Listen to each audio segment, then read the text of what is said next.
자, 우리가 레이아웃 그래비티라고 하는 뷰의 정렬 속성을 보고 있는데요. 여기 이제 오른쪽의 프로퍼티즈에서 첫 번째 이 버튼을 선택을 하고요. 오른쪽의 프로퍼티즈 속성에서 보면 이렇게 내리다 보면 레이아웃 그래비티 말고 그래비티라고 하는 게 있어요. 그래비티. 그래서 이걸 눌러보면 똑같습니다. 얘도. 근데 이건 뭘 하는 거냐? 일단 여기 이제 화면에서요. 첫 번째 버튼을 선택을 하고 여기 이제 핸들이 보이죠. 이렇게. 자, 핸들이 보이면 핸들을 끌어당겨서 자, 버튼의 크기를 한번 조정해 볼게요. 자, 그러면 버튼의 크기가 이렇게 늘어난 걸 볼 수가 있죠. 그래서 버튼의 크기가 늘어난 경우에는 지금 딱 보니까 시작이라고 하는 글자가 있을 공간이 되게 많아지네요. 그죠? 그래서 이 상태에서 자, gravity라고 하는 속성을 만약에 left를 선택을 하면 자, 여기 왼쪽 위로 가서 붙습니다. 그 다음에 요것만 선택하는 게 아니라 center vertical이라고 하는 거 선택을 하면 요렇게 가서 붙죠. 그리고 아래에 텍스트 탭을 눌러보면 자, 텍스트 탭을 눌러보면 gravity가 추가가 됐어요. layout gravity가 아니라 layout gravity도 있네요. 그죠? 자, 이거는 left 세로줄 center vertical 자, 두 개의 속성을 한꺼번에 적용할 때 세로줄을 사용을 합니다. 자, 그럼 다시 와서 보면 이건 뭘 하는 거예요? 자, 이 뷰가 있으면 뷰 안에 들어있는 글자, 즉 내용물의 정렬을 얘기합니다. 자, 아까 우리가 레이아웃 그래비티라고 하는 건 뭐예요? 이 뷰가 있으면 뷰 자체의 정렬이에요. 뭐에 대해서? 뷰를 담고 있는 부모 레이아웃에서 여유 공간이 있으면 그 공간 안에서의 정렬을 얘기하는 거고요. 지금 그래비티라고 하는 거는 레이아웃이라고 하는 단어가 빠졌죠. 그죠? 레이아웃 밑줄이 빠졌으니까 그냥 단순 그래비티는 뷰 안에, 뷰 내부의 정렬을 얘기하게 됩니다. 자, 그래서 레이아웃 밑줄 긋고 그래비티와 그냥 그래비티가 다르다라고 하는 거는 어디도 적용이 되냐면 자, 여러분이 이제 이 얘기했죠? 이 뷰라고 하는 이 테두리 선이 있으면 테두리 선의 바깥쪽을 뭐라고 한다고 그랬어요? 마진이라고 한다 그랬죠. 근데 테두리의 바깥쪽은 뷰와 레이아웃 또는 다른 뷰와의 관계를 얘기를 하게 돼요. 그래서 이거는 레이아웃 마진이라고 합니다. 레이아웃 밑줄이 붙었죠. 그죠? 그래서 여기 위에 가면 레이아웃 마진이 있어요. 그래서 레이아웃 마진이라고 하는 거의 값을 여러분이 지정을 할 수가 있습니다. 자, 여기 자, 레이아웃 마진이라고 하는 게 뭐야? 자, 이걸 눌러보면 되죠. 레이아웃 마진을 자, 여기 50dp라고 주면요. 엔터 치면 자, 첫 번째 버튼에 자, 상하 좌우에 바깥쪽에 여유 공간을 만들어 버리는 거예요. 근데 위쪽과 아래쪽이 좀 다를 수 있고 이렇게 되는 거죠. 그죠?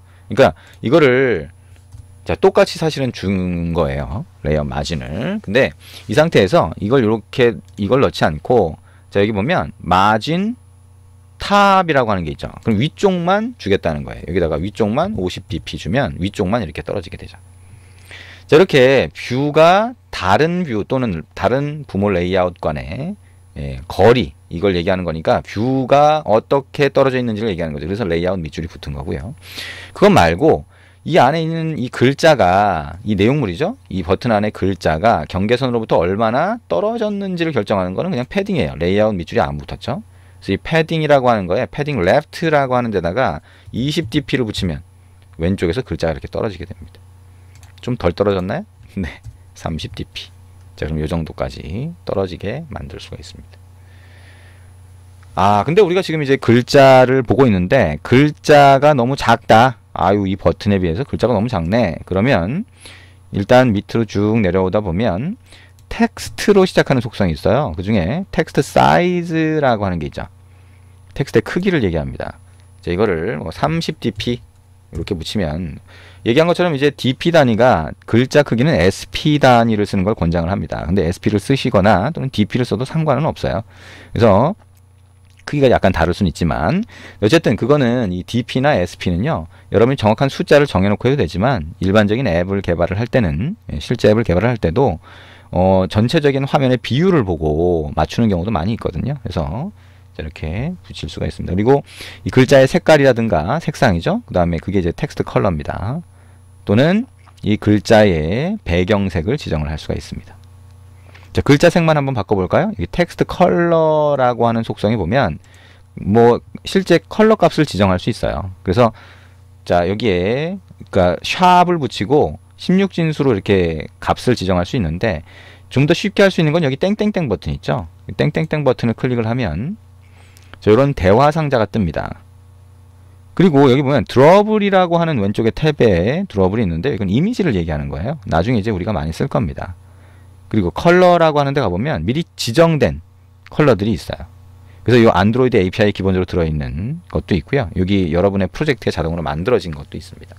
그 중에 세 번째 거, 뭐 이런 거 선택을 해서 딴 걸로 막 바꿀 수도 있네요. 그죠? 그 다음에 OK 누르면 이렇게 글자색이 진한 파란색으로 바뀐 거를 볼 수가 있습니다. 자, 이렇게 자 우리가 레이아웃 그래비티와 그래비티가 다른 거다 라고 하는 거, 그리고 그 이름을 붙였을 때, 속성의 이름을 붙일 때 레이아웃 그래비티라고 해서 레이아웃 밑줄이 붙은 그 이유가 있다라고 하는 거 아실 수가 있겠죠. 자, 그리고 여러분이 이제 거기 보면 베이스라인이라고 하는 속성도 있어요. 그래서 베이스라인은 우리가 이제 여러 개의 뷰를 이렇게 추가했을 때 그 뷰에 들어가 있는 글자가 어떤 기준에 맞춰서 높이가 딱 맞춰지는 게 필요한 경우가 있습니다. 그래서 이제 베이스라인을 쓰게 되고요. 책에 있는 내용을 그건 읽어보시면 충분히 아실 수가 있을 겁니다. 그래서 XML 레이아웃에 속성을 추가하면 되고요. 우리가 뷰의 마진이라고 하는 거 지금 한번 해봤죠? 그 다음에 이제 패딩이라고 하는 것도 같이 한번 해봤습니다.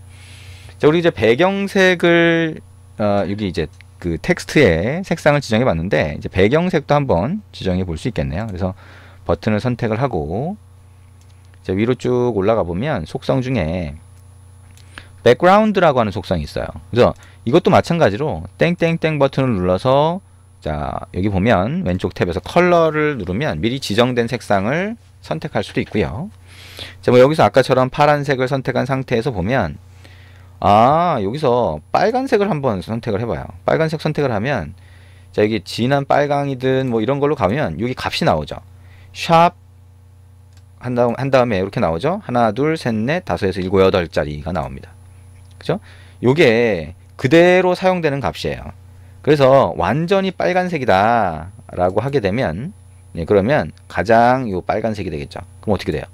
FFFF0000이 됩니다. 자, FFFF는 투명도라고 그랬죠. 그리고 요거는 빨간색 계열, 그 다음에 나머지는 00이니까 완전 빨간색이 되는 거죠. 자, 그러면 이 16진수 값을 잘 모른다라고 하면 이거 그대로 복사합니다. 선택하고 컨트롤 C, 그 다음에 캔슬 누르고요. 자, 여기에 백그라운드 속성을 가는 거죠. 백그라운드 속성에 가서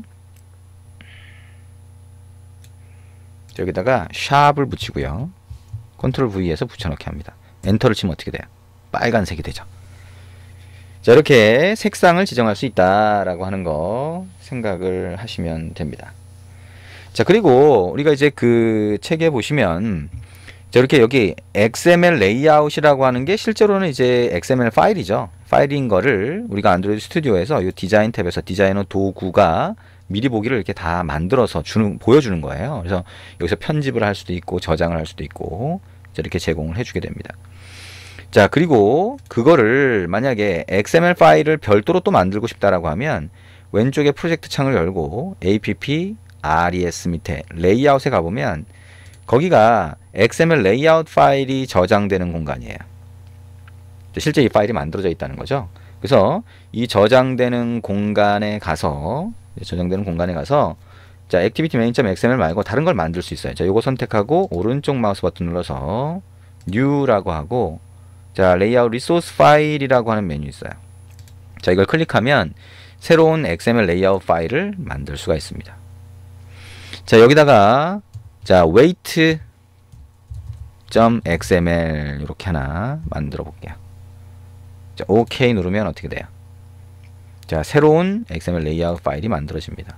그래서 여기다가 새로운 걸 막 만들 수 있어요. 근데 이거는 우리가 이제 여기 화면처럼 보이지만 실제 화면은 아니에요. 그러니까 화면을 위한 XML 레이아웃, 즉 사용자가 보는 화면 배치 화면이다 라고 보시면 되고요. 화면 하나가 만들어지려면 얘기했던 것처럼 XML 레이아웃 파일과 화면의 기능을 담당하는 자바 파일 하나가 같이 만들어져야 됩니다. 이건 나중에 우리가 또 해볼 겁니다. 자, 이런 식으로 만들면 되고요. 이 파일을 삭제하겠다 그러면 이 상태에서 오른쪽 마우스 버튼 눌러서 여기 딜리트 누르시면 없어지겠죠. 그리고 이름을 바꾸고 싶다라고 하면 리팩터 리네임이 있습니다. 리팩터 리네임을 누르고 자, 웨이트 투 뭐 이렇게 해서 리팩터 하게 되면 이름이 바뀌죠. 그리고 오른쪽 마우스 버튼 눌러서 딜리트 하면 삭제가 된다. 오케이 누르시면 되겠죠. 자, 이렇게 생각할 수가 있습니다. 자, 이렇게 해서 우리 리니어 레이아웃이 갖는 기본적인 내용들을 대표적으로 이 버튼 가지고서 한번 살펴봤죠.